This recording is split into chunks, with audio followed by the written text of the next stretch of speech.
हरे भरे जंगल के मध्य में मिको नाम का एक जिज्ञासु छोटा बंदर और दारा नाम का एक कोमल छोटा गधा रहता था। मिको हमेशा पेड़ों पर रहता था, शाखाओं पर झूलता था और अन्य बंदरों के साथ बातें करता था। दूसरी ओर दारा घास के मैदानों में चरने और छोटे जानवरों को सवारी कराने में संतुष्ट था।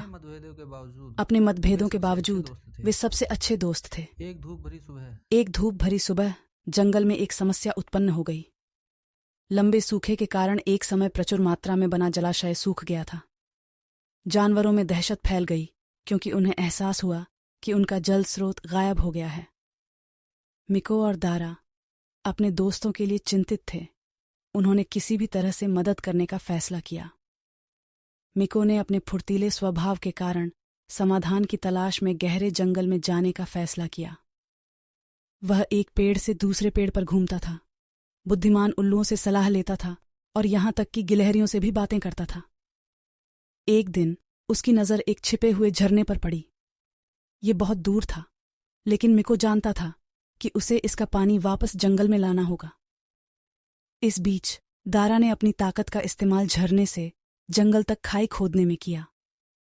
दिन प्रतिदिन वह चिलचिलाती धूप में अथक परिश्रम करता था। दारा के समर्पण से प्रेरित होकर कई जानवर भी इसमें शामिल हो गए। बंदर श्रमिकों को ऊर्जावान बनाए रखने के लिए फल लेकर आए। गिलहरियों ने खाई को मजबूत करने के लिए पत्तियां इकट्ठी कीं और पक्षियों ने अन्य प्राणियों तक यह बात फैलाई।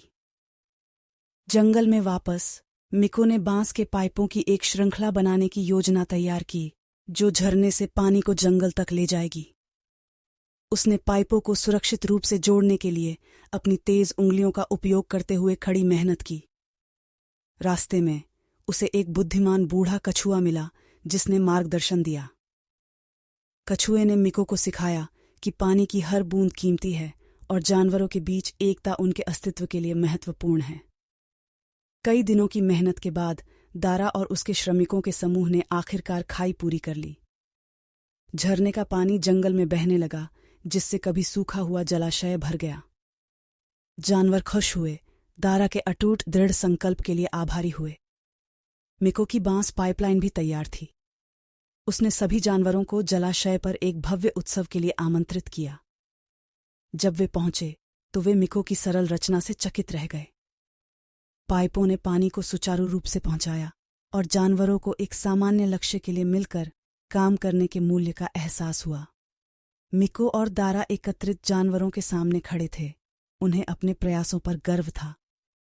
छोटे बंदर और छोटे गधे ने दिखाया था कि दोस्ती, दृढ़ संकल्प और एकता सबसे कठिन चुनौतियों को भी पार कर सकती है। उनकी कहानी दूर दूर तक फैल गई और इसी तरह की कठिनाइयों का सामना करने वाले अन्य जंगलों को प्रेरणा मिली।